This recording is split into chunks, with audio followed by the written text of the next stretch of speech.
Why did no one meet her eyes when she entered the briefing room? The air was thick with murmurs, chairs scraping against the concrete floor, the low shuffle of boots.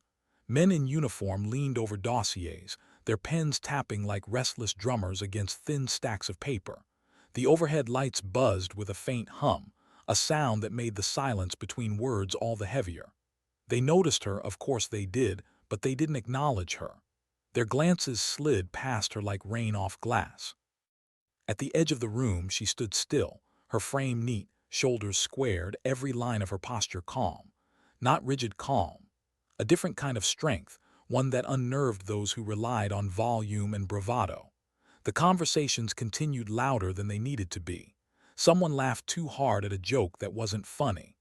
Another cleared his throat, shuffling papers as if the distraction of noise could shield him from the weight of her presence. It wasn't her silence that unsettled them, it was her eyes. Steady, sharp.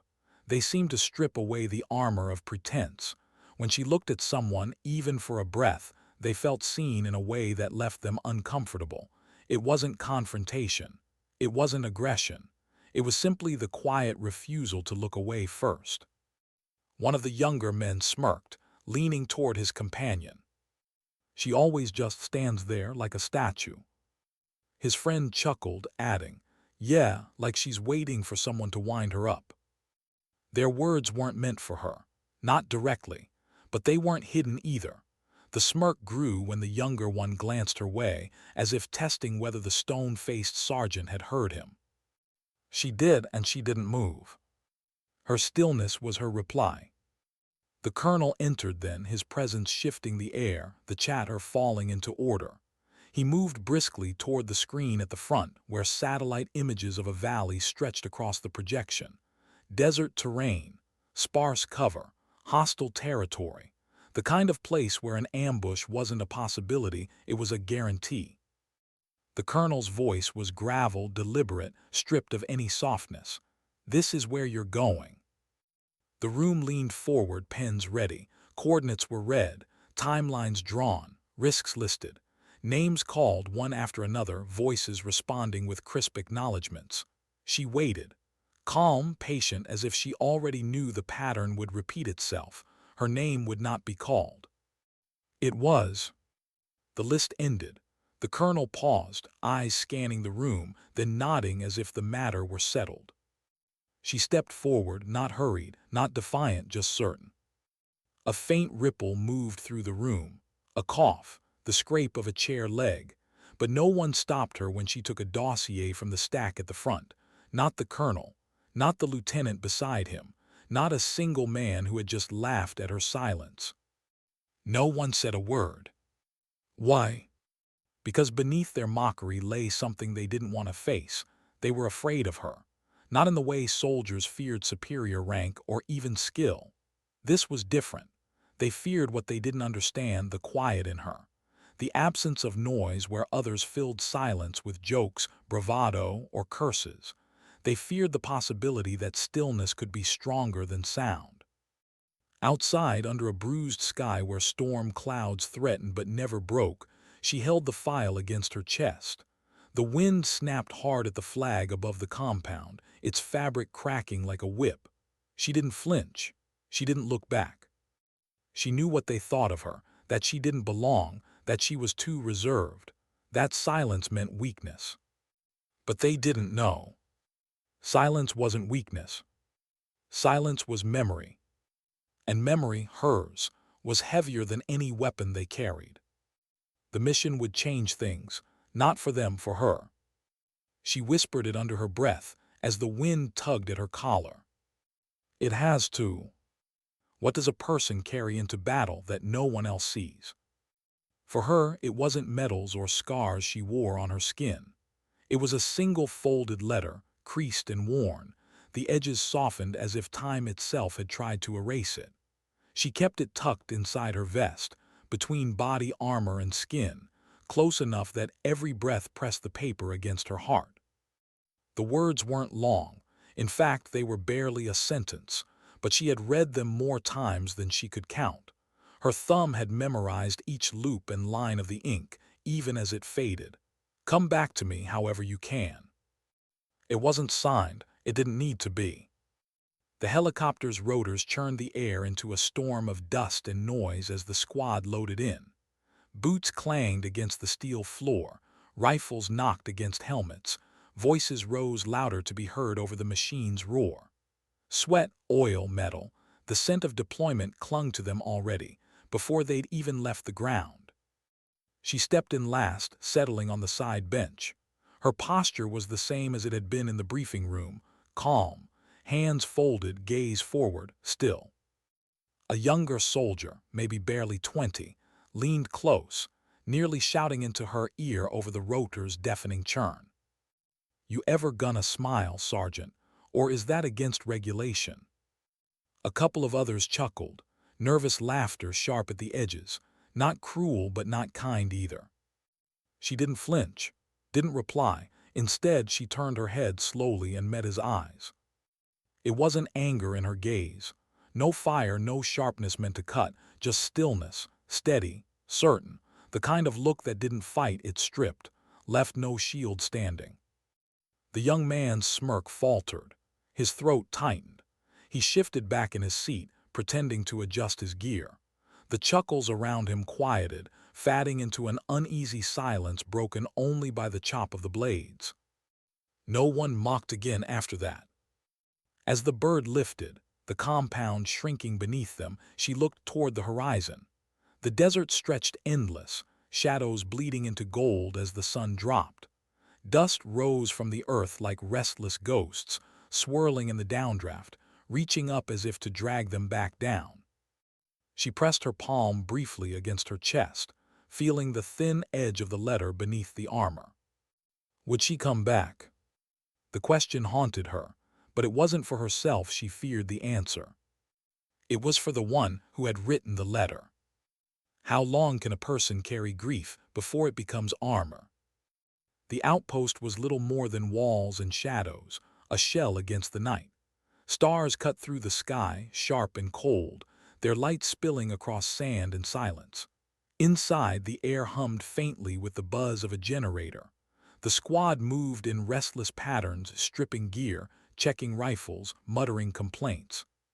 She sat apart, back against the wall, rifle across her lap, cleaning it piece by piece. Barrel, bolt, scope, each motion precise, deliberate, practiced enough to be more ritual than task, not obsession, control. Corporal Diaz, older than most, moved toward her. He eased down beside her without invitation, his own rifle resting across his knees. For a while he said nothing, just worked in quiet. His presence wasn't demanding. It was steady, like he understood the value of silence. Eventually he nodded toward her rifle. "You ever get tired of it, this routine?" She didn't look up. "No, it keeps my hands steady." Diaz chuckled softly, shaking his head. "My daughter used to say I looked tired even when I was. Maybe she saw something I didn't. Kids do that, see more than you want them to." The words lingered in the dim light. She paused, barrel in her hand, her eyes closing briefly. She hadn't meant to answer, but the silence invited honesty. "Mine used to ask why I couldn't stay." The admission hung in the air, unintended, exposed. Diaz studied her, not pressing, not prying. He simply placed a hand gently on her shoulder, a touch that said more than words. Then he rose, leaving her alone again, but not untouched. She stared at the rifle in her lap. Her silence wasn't loneliness. It wasn't a wall she had built to keep others out. It was the only way she had learned to survive grief. Stillness had become her armor. And tonight, as the desert wind rattled against thin walls, she wondered how much longer that armor could hold before it cracked. What do you do when the ground itself starts to whisper? The desert at night wasn't silent. People who had never walked its sands thought it was, but silence in the desert was an illusion. There was always something.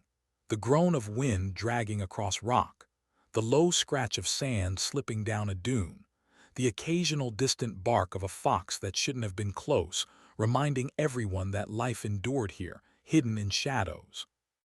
But when she walked, the desert hushed. It wasn't her doing. It was the presence of something else, something waiting. She felt it before anyone else did. The squad moved in staggered lines, boots pressing into sand that whispered under weight. Their breaths were steady, rifles held low. The moon was cruel that night, sharp and bright, painting every rock in silver, leaving shadows too black to trust. She kept rear guard, her eyes cutting constantly across ridges and gullies. It was habit, it was memory, it was survival. At first she couldn't tell what bothered her, just a tightness in her chest, a prickle along the back of her neck. She paused mid-step, scanning, her breath slowed. The squad ahead continued unaware. Then she felt it, absence. It was always the absences that betrayed them. The desert had its own rhythm, small shifts, soft whispers, the random scatter of sand and wind. But now that rhythm was gone, too clean, too complete. Something was wrong. Her hand rose, fist tight, the signal. The squad froze instantly, boots sinking deeper into sand as weight stilled. A ripple of unease moved down the line. The lieutenant hissed quietly, "Contact." She didn't answer. Words would break concentration. Instead, she sank to one knee, lifting her rifle, scope catching faint starlight. Her eyes swept the ridge. At first nothing, rock, shadow, sand. Then movement, too slow to be animal, too patient. A shimmer of metal, the faint curve of a rifle barrel poking from black. Waiting, watching. Her breath leveled, heart quiet, the world narrowed. One shot. The silence cracked with the sharp whip of her rifle. The ridge spat dust. A figure collapsed, body tumbling like discarded cloth. The squad erupted, shouts, boots scrambling into cover. Gunfire split the night open, staccato flashes on the ridge echoing off stone walls. The desert that had held its breath screamed alive. But through the storm she remained still, her rifle steady, firing only when she had to. 1, 2, 3, each shot deliberate, no waste, no panic. Around her, men shouted commands, curses, fragments of fear disguised as anger. Yet she didn't speak. She didn't need to. Her stillness cut through the chaos, her calm anchoring the line. When the last shot faded, the valley lay heavy in smoke and silence. Bodies littered the ridge. The air smelled of burned powder and sweat. The lieutenant exhaled hard, his voice shaking as he whispered, "We'd all be dead if she hadn't." He stopped, words caught in his throat. He glanced her way but couldn't hold her gaze for long. No one mocked after that, not even in whispers. What is respect worth when it arrives too late? By dawn, the valley looked like every battlefield always did, eerily still, as if violence had never touched it. The squad picked through the aftermath, collecting weapons, marking positions, counting breaths to be sure no enemy still lingered. Their movements were quiet now, careful, heavy with something unspoken. She sat on a rock, watching the horizon bleed gold. Her hands rested on her knees, the rifle lying beside her, barrel cooling in the chill morning air. Her eyes weren't on the valley.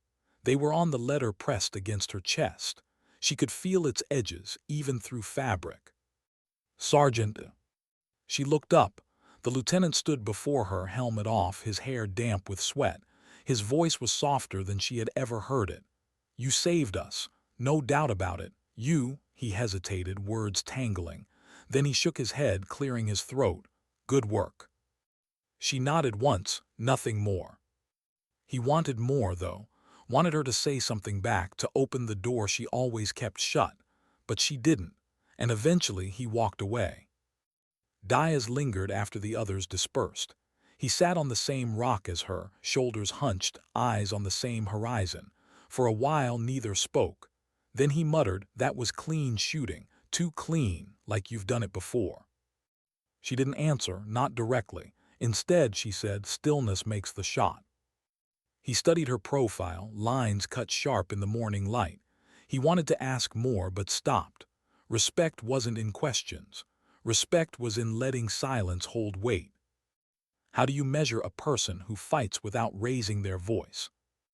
In the days that followed, the squad began to shift around her. Not all at once, not openly, But little by little the tone changed. They still laughed, still cursed, still tried to cover fear with bravado. But the laughter didn't include her anymore. It didn't target her. If anything, it avoided her, as though the desert had taught them a lesson they weren't willing to speak aloud. Instead, questions began to circle. Where'd she learn to shoot like that? You think she's seen more than she lets on?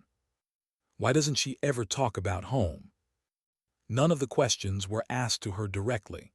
They were whispers, murmurs passed like contraband in the dark. They weren't sure if they wanted the answers. She gave them nothing. But one night, sitting by the faint glow of a dying fire, she let a single story slip. It wasn't about herself. Not exactly. It was about a partner who hadn't come home, a name she didn't speak, a face she didn't describe, only the shape of the loss. She said it quietly, almost to the flames themselves. Some people don't leave you, even when they're gone. They stay in the silence. No one responded, they didn't know how. But the next morning when they moved out again, the air around her had shifted. Not warmth, not camaraderie, something different, something heavier. Respect. What happens when survival depends on trust you didn't ask for? The next ambush came in the canyon, narrow walls pressing in on either side. The squad had no choice but to move single file, the rocks above ripe with danger. She felt it again before it came. The absence. She raised her fist. This time no one questioned. The column froze instantly, eyes flicked to her, waiting. She scanned the ridge, saw nothing, heard nothing, but her gut pulled tight, the same knot that had saved them before. Seconds stretched.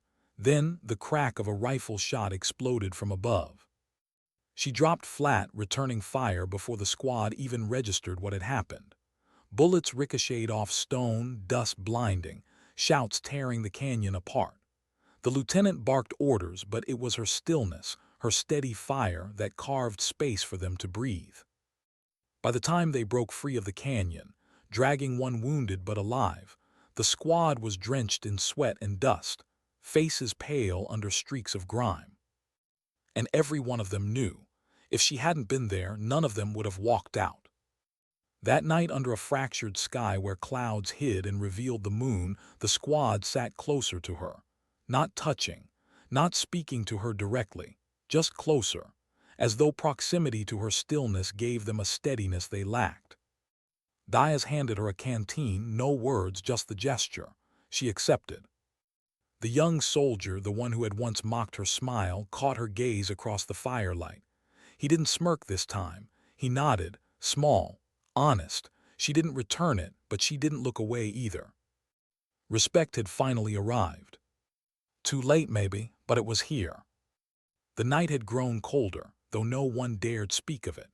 The desert stretched endlessly beyond the makeshift camp, wind dragging fine dust across boots and packs like whispered reminders that the world was always moving, even if they stood still. Around the low fire, the squad gathered in restless circles, voices low, nerves sharper than they admitted, and in the center of it all she sat in silence. Her stillness unnerved them. It wasn't the lazy kind born of indifference. It was purposeful, deliberate, as though she had chosen to anchor herself against everything, the fear, the doubts, even the judgment that had been aimed at her since the march began. Her eyes, steady and unblinking, caught the faint orange of the flames. Each man who chanced to look found himself glancing away too quickly, as if caught trespassing on forbidden ground. They had mocked her hours before. "Statue," one had muttered. Another had smirked. "Maybe she's frozen, can't even think of what to say." They all laughed then, finding courage in the safety of numbers. But now, as the firelight danced over the silent soldier's face, their laughter had long since died. Something in her eyes made them quieter than the desert wind. The squad leader, Sergeant Rourke, finally broke the uneasy stillness. "You'll speak when ordered," he said, his tone harsher than it needed to be. He wasn't just addressing her. He was reasserting control, clawing it back from the invisible thread her silence had begun weaving. She didn't answer. She didn't need to. The silence after his words was louder than defiance. Inside, she could feel their judgment pressing in like the weight of 1,000 unasked questions. Did she belong here? Was she strong enough? Would she fold when the mission tested them all? Their doubts hung in the air, heavy and suffocating. But she had lived with worse, much worse. Her mind drifted, not by choice but by memory's force, to another fire years ago on a training ground where recruits broke under pressure. She remembered the way instructors screamed, the way exhaustion hollowed faces, the way silence was seen as weakness.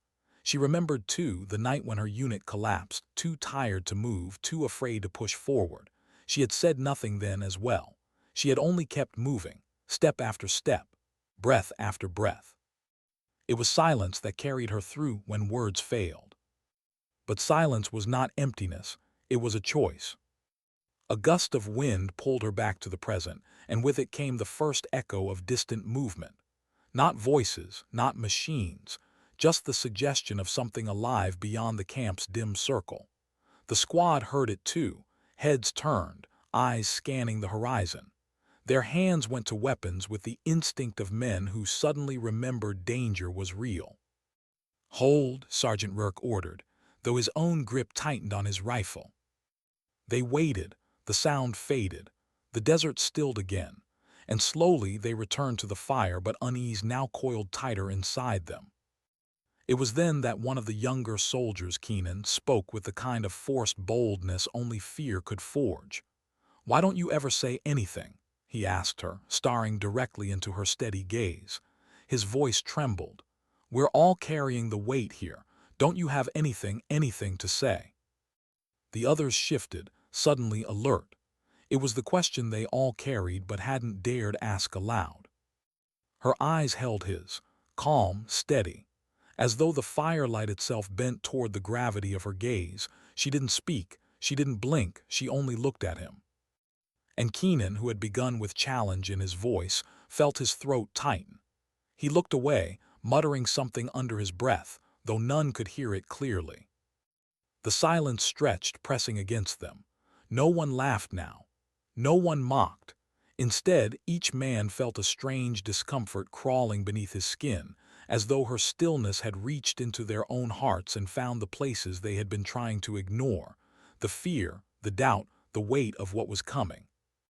It was not command, it was not defiance, it was something else entirely. Rourke shifted uncomfortably. He knew he had to regain footing. A mission this dangerous could not afford cracks in cohesion.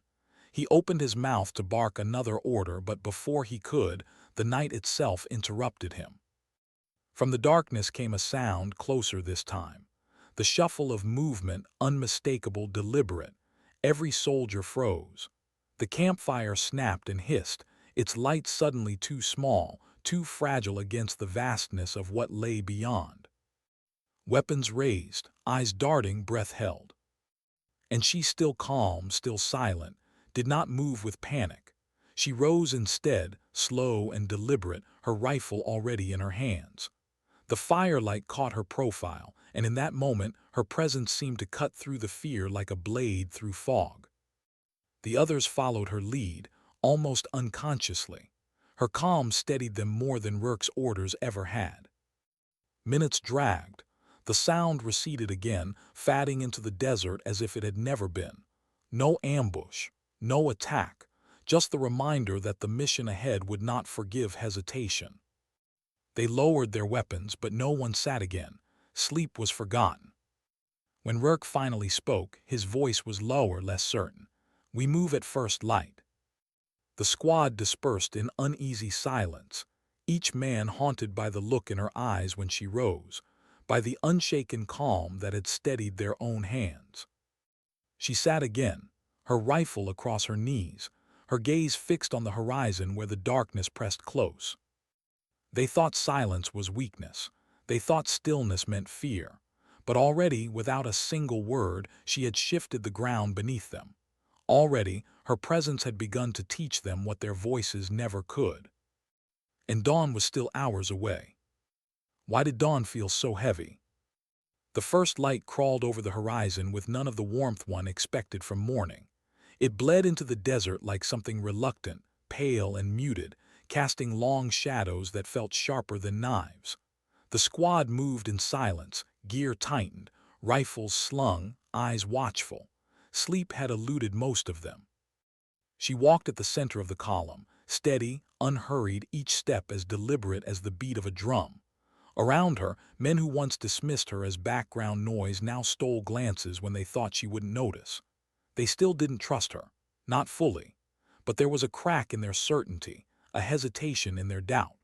The silence that had once felt unnerving now carried a strange weight, as though her stillness wasn't absence but presence. Sergeant Rourke barked orders in clipped bursts. He didn't look at her directly, not since the fire. Maybe he didn't want to admit that when the shadows whispered in the night, it had been her calm that steadied them, not his command. Pride was a fragile armor, and he wasn't ready to lay his down. The desert stretched out, vast and merciless. Their mission: intercept a convoy rumored to be transporting not weapons but information, data that could fracture entire alliances if it reached enemy hands. Intel said it would pass through a valley 3 miles east. Simple words on paper, but here, in the endless sand and silence, simplicity was a lie. As they approached the ridge, Keenan, still nursing embarrassment from the night before, whispered too loudly. "Feels wrong, too quiet." She didn't turn, didn't shush him, didn't remind him that the desert had always been quiet. Instead, she raised one hand, palm flat, stopping the column. No words, no theatrics, just that one still gesture. And like instinct, they froze. Rourke opened his mouth to protest. He gave the orders, not her, but then he saw it too. The faint glint of glass half buried in the sand, a lens, a scope, watching. The ridge wasn't empty. Her hand closed into a fist, lowering slowly. The signal was clear, eyes up, weapons ready. The squad shifted, their movements quieter now, sharper. She had seen what they had missed. The silence grew heavier.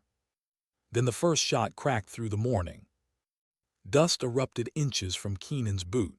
He yelped, diving for cover. The squad scattered, shouts breaking the fragile calm as rifles fired back toward the ridge. The world turned loud, too loud. Gunfire echoed against stone, drowning out thought. Except in her. Her breathing slowed, even as bullets snapped past. Her eyes locked on the ridge, not with panic but with focus sharpened by years of training and memories carved into bone. She spotted the muzzle flash before the others did. Her rifle rose, steady as if her hands were stone. One squeeze of the trigger, measured, silent. The flash went dark. Another shot from the left. She shifted, calm, deliberate. Another squeeze, silence again. The others fired wildly, their nerves spilling into the air with each wasted round. But her shots were few, precise. And when the gunfire from the ridge faltered, when the attackers began to retreat into the rocks, it was not Rourke's orders that had held the squad together. It was her presence. They regrouped behind a cluster of boulders, breath ragged, adrenaline sharp in their veins. Keenan's hands shook as he reloaded. We would have walked straight into it," he stammered, his eyes flicking toward her. She saw it first. Rourke's jaw tightened. He wanted to dismiss it, to reclaim authority, but he couldn't deny what he had seen. The silence that had once irritated him had just saved them from walking blind into death. She didn't ask for thanks. She didn't seek acknowledgement. She only checked her rifle, scanning the horizon again, eyes narrowing against the rising sun. But inside, a storm churned. Each shot she had taken carried weight. Each pull of the trigger was another reminder of the line she had chosen long ago, the line that separated who she might have been from who she had become. She remembered faces, not enemy, not friend, just faces that blurred together over time. Silence helped her bury them. Silence was the only way she could carry them without collapsing under the weight. "Convoy's still coming," Rourke said after a tense pause, his voice rougher than usual. "We've lost the element of surprise. They'll know we're here." The squad braced themselves.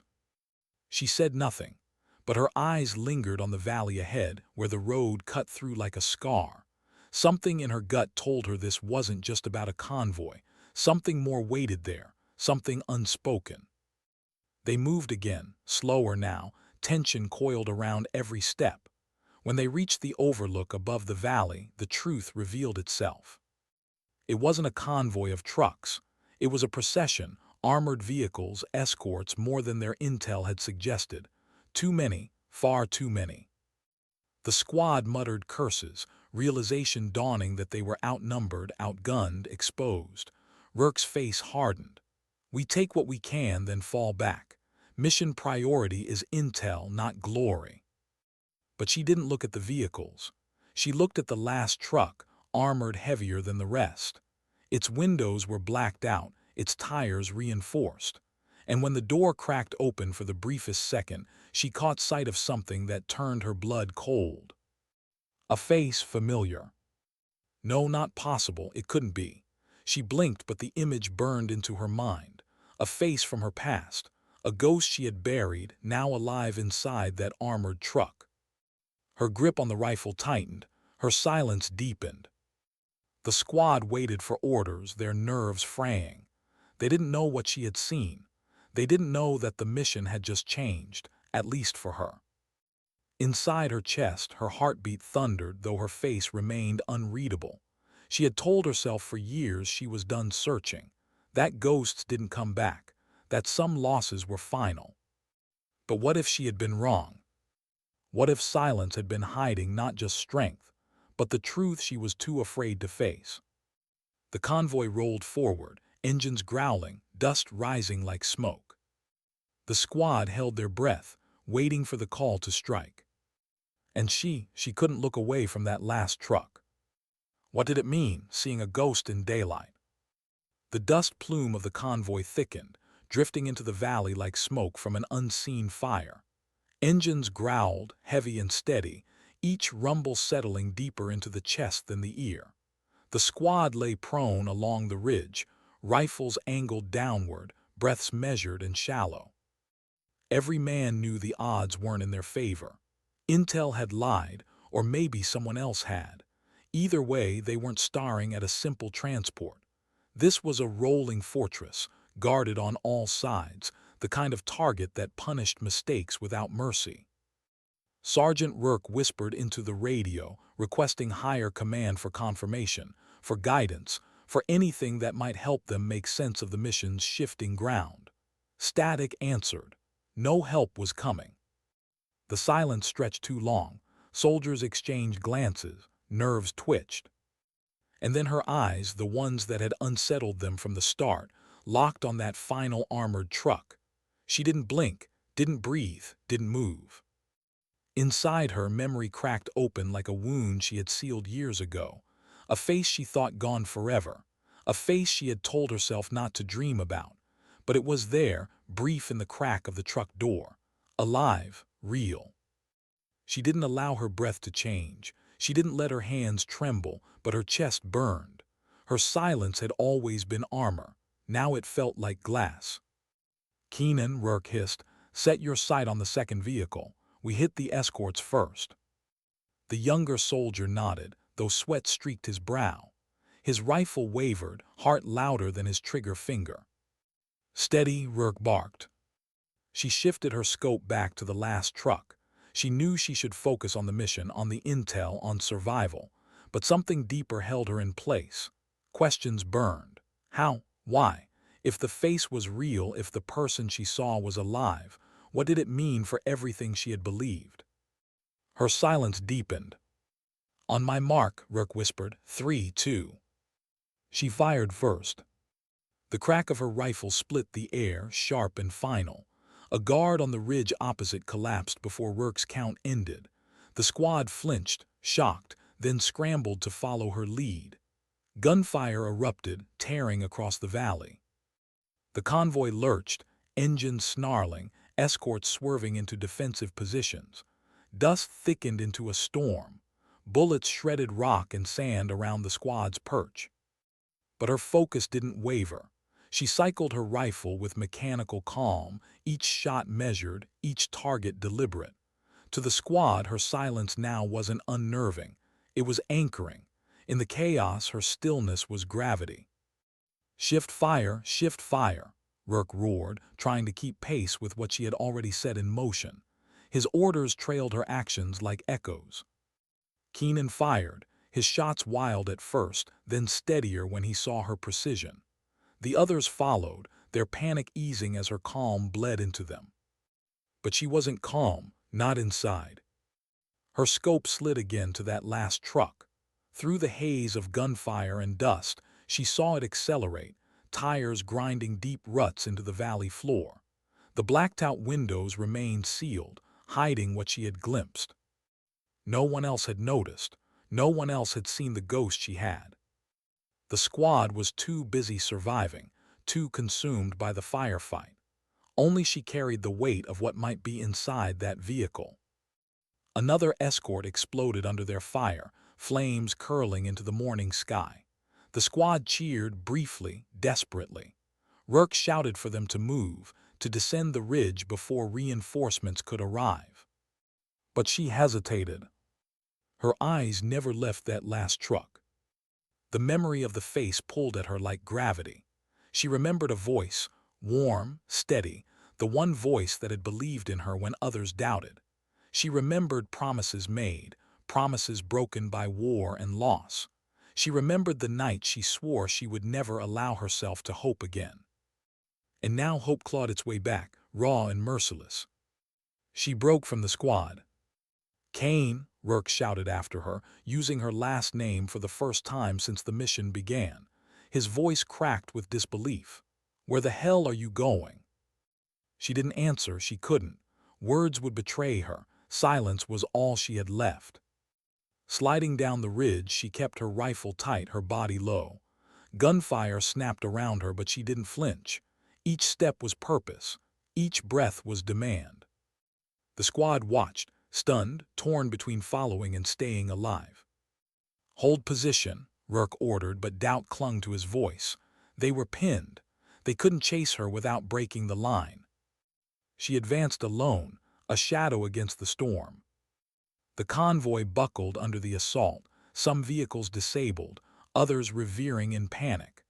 But the last truck surged forward, desperate to escape the kill zone. She sprinted, lungs burning, heart pounding like war drums in her ears. The world narrowed to that single target, that single truth she refused to let vanish again. Bullets chewed sand around her boots. Heat scorched her skin. Time fractured into fragments, the crack of shots, the roar of engines, the grit of dust between her teeth. She reached cover, a jagged outcrop near the valley floor. She dropped behind it, rifle raised, eyes locked on the truck barreling past. For one breathless second, the windows caught the sun, and she saw it again. The face clear this time, alive. Her chest seized. Memory and reality collided. It wasn't just a ghost, it was him. Her brother. The one she had buried in her mind years ago. The one she had sworn she lost forever. He was inside the enemy's convoy. The truck roared past, armored steel between them. She rose from cover, her silence breaking into something raw, something uncontainable. She didn't shout, didn't scream, but inside the silence shattered into 1,000 shards of pain, rage, and impossible hope. The squad saw her silhouette in the valley, standing against the dust storm, her rifle aimed not at random enemies, but locked on that single truck. And though none of them understood, though none of them knew what she had just seen, they felt it, the shift. Her mission had changed, and nothing would ever be the same again. What happens when a mission collides with memory? The valley still echoed with gunfire, but for her, sound had become distant, muffled, drowned beneath the roar of her heartbeat. Dust curled around her like smoke, choking the horizon, hiding the world beyond the armored truck that had just torn past. Her brother. Alive. The name clawed at her chest, a weight heavier than the rifle in her hands. For years she had buried him, grieved him, carried the guilt of surviving where he had not. She had sealed the memory beneath silence because words were too fragile to hold the pain. And now, suddenly, impossibly, he was here. She stood exposed in the valley, her silhouette cut against the chaos. The squad above saw her stillness and mistook it for recklessness. They didn't know her silence had cracked open. They didn't know it was all that kept her from collapsing. Kane, Rourke's voice tore across the rocks. Rage, panic, disbelief. Get back to formation, that's an order. But she didn't move. Her eyes never left the truck, vanishing in the dust. The squad fired to cover themselves, shouts and curses filling the ridge. Keenan yelled something, pleading, confused, but she barely heard. Orders meant survival. Orders meant the mission. But what did orders mean now, when the mission and her past had collided? She dropped behind cover, chest heaving, trying to control the tremor in her hands. Her silence wasn't armor anymore. It was the battlefield inside her. For a moment, she let herself remember. Her brother's laugh, the kind that filled rooms even when light was scarce. His hand on her shoulder the day she enlisted, when others doubted, when even she doubted. His voice in her ear during their last call, steady as always. You'll survive. You always do. Then the report, the mission gone wrong, the letters, the condolences, the folded flag. Gone. Until now. The truck disappeared around the bend of the valley, engines howling. The moment to act slipped away with every second. Her hand tightened on the rifle. If she moved now, if she broke from the squad, abandoned orders, pursued the truck, she risked everything. The mission, the team, her career, her life. But if she did, she might never see him again. Her silence deepened until it was unbearable. Above, the squad watched, torn between disbelief and fear. Rourke barked orders, trying to pull them back to control. Stay focused, hold the ridge, his voice cracked like a whip. Forget her, she's compromised. But his words rang hollow. Every man had seen the look in her eyes, the way she had moved with purpose no order could create. They didn't understand what had driven her, but they felt it. And in war, feeling mattered more than orders. Keenan hesitated, his rifle lowered slightly. He glanced between Rourke and the valley. She saw something. Didn't you see her face? Face doesn't matter, Rourke snapped. The mission does. Keep your head in the fight. But even Rourke's voice betrayed doubt. The squad fired again, covering their own retreat, but unease bled into their movements. For the first time, their sergeant's words didn't feel like law. For the first time, they realized leadership might not come from rank. It might come from silence. She broke from cover. The decision wasn't loud. It wasn't dramatic. It was a breath, a step, a choice. She sprinted across the valley floor, each stride pounding with defiance against orders, against fear, against the years of grief she had carried like a shadow. The truck was gone, but the trail remained, tracks carved deep in the sand, a line she could follow. Damn it, Kane, Rourke's voice cracked with fury, but beneath it was something else. Fear, not just fear of losing a soldier, but fear of losing control. Sergeant, another voice cut in. Corporal Hayes, older, steady, scarred from battles that had stripped him of illusions. She's not chasing shadows, you saw her, she knows something. Shut it, Hayes, you're out of line. No, Hayes said, his tone calm, unflinching. Maybe for once she's in line with something we can't see yet. Silence spread across the ridge, heavier than gunfire. The squad glanced at one another, their eyes betraying what none dared say aloud. They trusted her more than him in this moment. Rourke felt it, his jaw clenched, his grip on authority slipping. Below, she pushed forward, lungs burning, the desert tearing at her skin. She didn't think of survival. She didn't think of the mission. She thought only of the face in the window, the ghost that had just breathed again. Her brother. Alive. Every step was a vow. She had failed him once, failed to protect, failed to save. She would not fail again. The ridge fell silent behind her. Orders hung in the air, unspoken, abandoned. Keenan was the first to move. He scrambled down, sliding after her, clumsy but determined. I'm not letting her go alone, he shouted back. His voice cracked, young, afraid, but alive with something more than duty. "Damn it, Keenan," Rourke roared. But then Hayes followed, his movements slower, deliberate. "Orders aren't survival anymore," he muttered. "She is." One by one the squad shifted. Not all, not at once, but enough. Rourke stood frozen on the ridge, torn between pride and reality, between control and truth. He watched as the soldiers he commanded turned their backs, not on the mission, but on him. Her silence had broken them, not with words, with presence, with eyes that had seen something none of them could unsee. She didn't look back, didn't signal, didn't ask them to follow. She couldn't. Her silence was still her only language, but with each step her choice spoke louder than any order. The desert swallowed them as they pursued the fatting trail, dust rising with each desperate stride.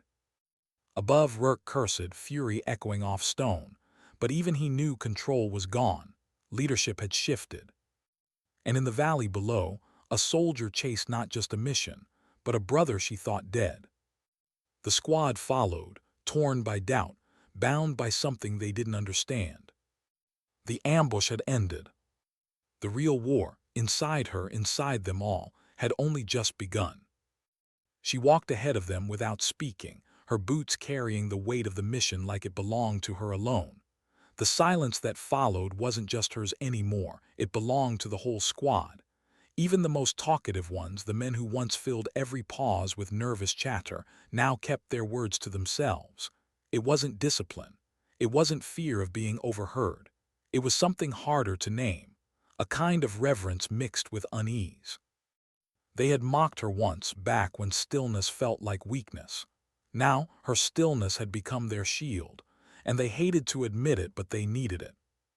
The desert air pressed heavy against their skin as the night gave way to an early dawn. The horizon was painted with a thin gray light, and with it came the first signs of movement in the distance. Shadows shifting, villagers rising, smoke rising from cooking fires, life beginning again. Corporal Diaz whispered, "We're too close if they see us." He didn't finish the sentence. She stopped, turned her head slightly. Her eyes found his in the half-light. No words, no command, but Diaz froze like a man who had stepped into cold water. He nodded, not because she had spoken, but because her silence said everything. "Wait, breathe, trust me."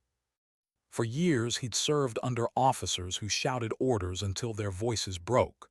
But here, he was obeying a woman who had said less in days than most men said in a minute. And somehow, he trusted her more. They crouched low against a broken wall, the crumbled stone still holding echoes of a war fought long before theirs. She scanned the village, eyes narrowing. Her breathing slowed until it felt unnatural, too calm, too measured. It was the way snipers breathed when the trigger finger was almost ready. The squad watched, wondering if she saw something they didn't. What she was really seeing wasn't out there in the village. It was behind her eyes, a memory she didn't invite. Her little brother's face, 10 years old, the way he used to wait for her by the fence after training. "You don't talk much, do you?" he teased once. She had smiled then, allowed herself a softness she never showed anyone else. He was gone now, taken in a car accident while she was halfway across the world.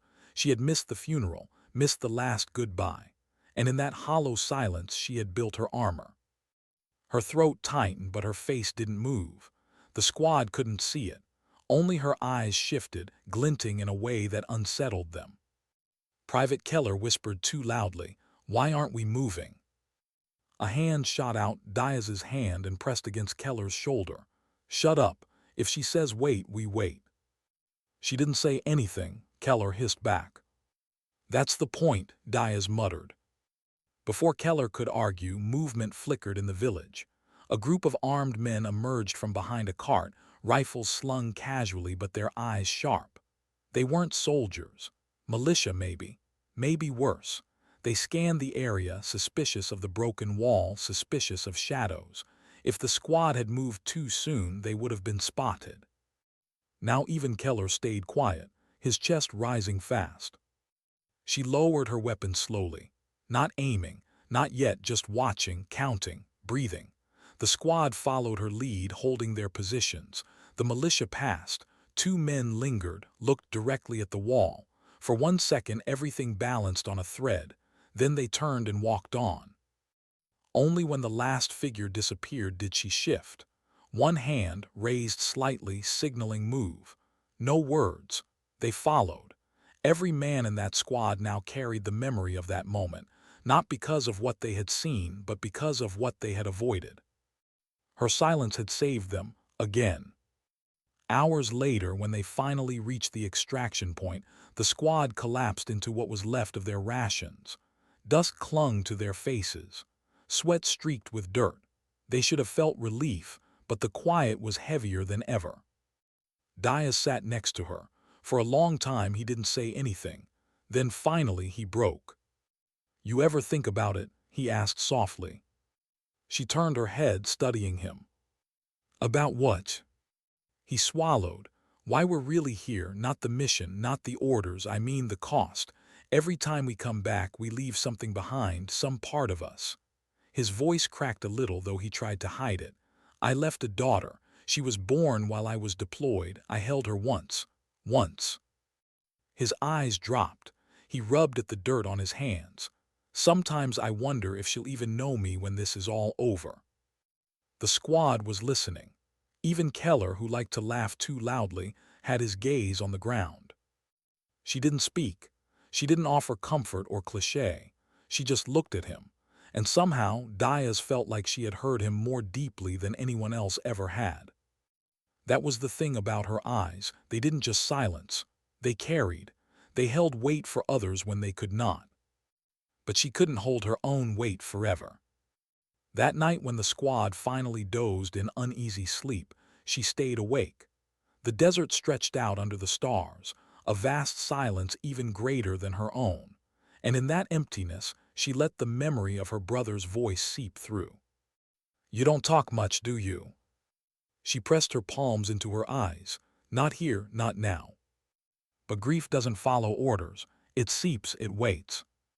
She let the tear fall silently, unseen. Then she stood, rifle in hand, scanning the horizon. Her silence was her shield, and until the mission was over, no one would see it crack. The next morning, the squad rose with the sun. The village was behind them. The real target lay ahead. And for the first time, they didn't question her pace, her pauses, her decisions. They followed without a word. Because in a world where noise was everywhere, gunfire, commands, propaganda, sometimes the truest strength was the one that never needed to be spoken. Why was the village so quiet when they approached it at dawn? That question settled heavy on all of them, crawling across their nerves as if the silence itself were a trap. No voices, no animals, no clatter of daily life, only the low hiss of wind through half-broken shutters. They had reached the coordinates at last. The target compound lay beyond the stone archway, cloaked in shadows.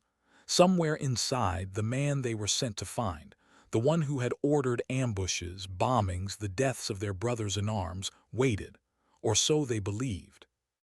The squad fanned out, moving with deliberate care, boots on dust, metal clicking softly.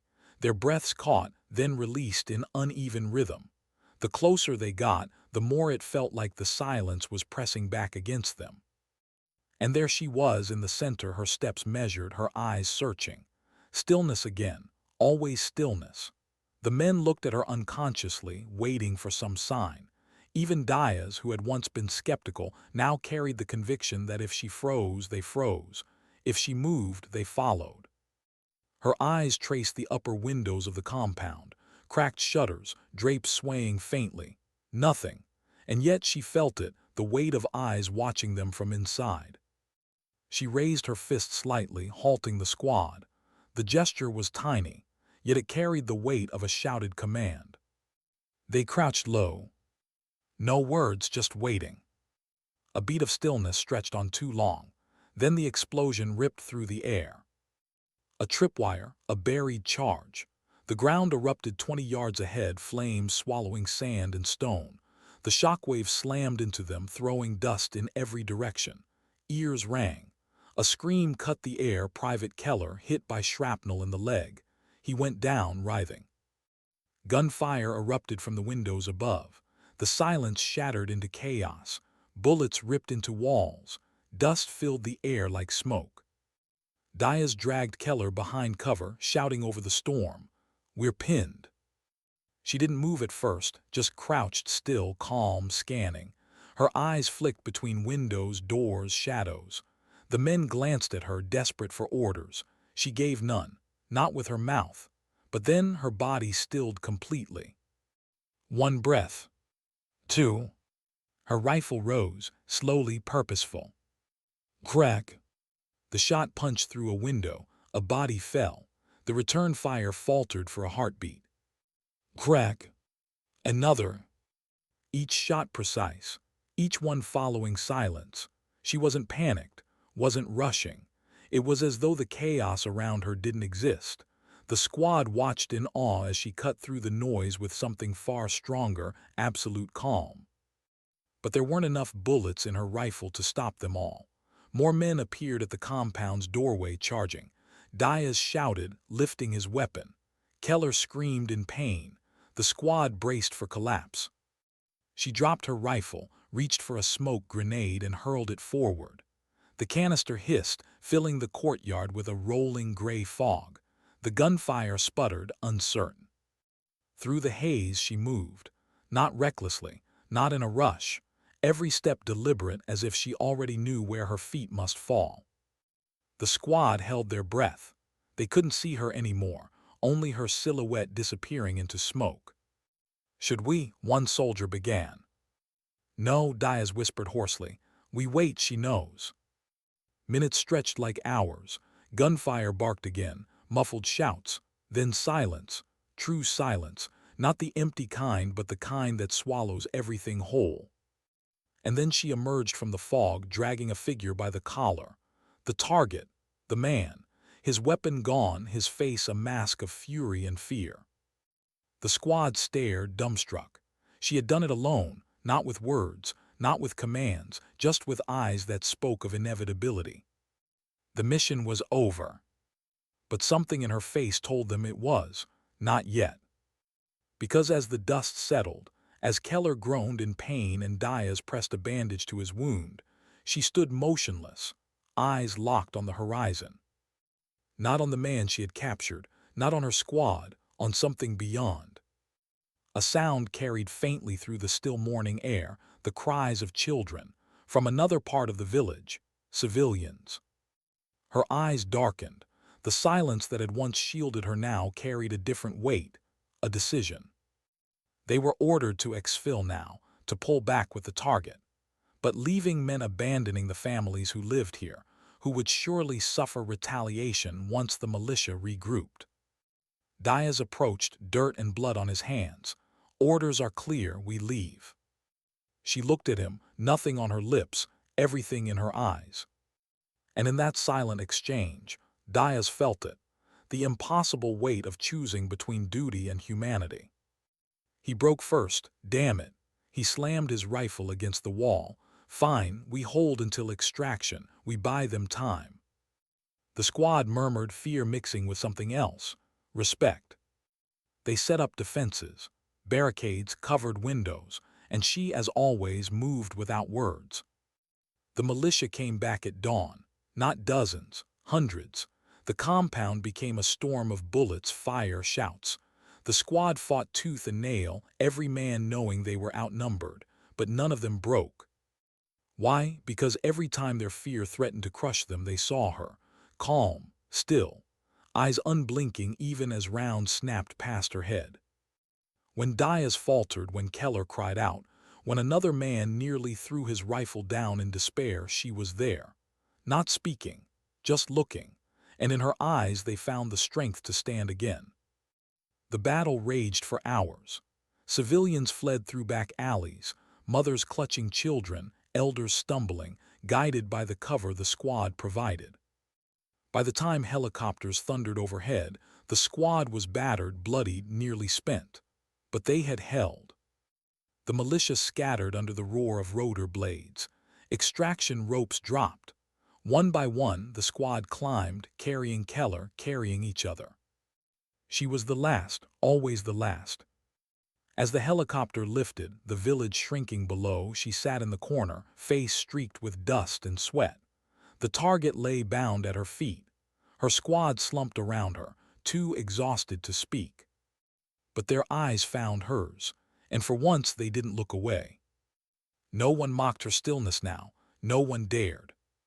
Because they had seen it, what silence could do, how it could carry, shield, and command without a single word. The helicopter cut across the horizon, blades roaring. But inside, the squad sat in a silence almost as heavy as the desert they left behind. Finally Diaz spoke, not loud, just enough for her to hear. "You saved them, all of them, and us." He shook his head slowly. "Guess some things don't need words." Her eyes flicked to him, just once, soft, and for a moment he saw not the soldier, not the silence, but the wound she carried, the grief she never spoke. He didn't press, he just nodded. Sometimes dignity doesn't speak, it simply acts. The squad would never forget that, and long after the noise of war faded, what remained in their memory wasn't the gunfire or the explosions. It was her eyes. The way they silenced a room. The way they carried the unspoken weight of everything they'd lost and everything they still had to fight for. And in the end, it was that silence, not words, not orders, that kept them alive.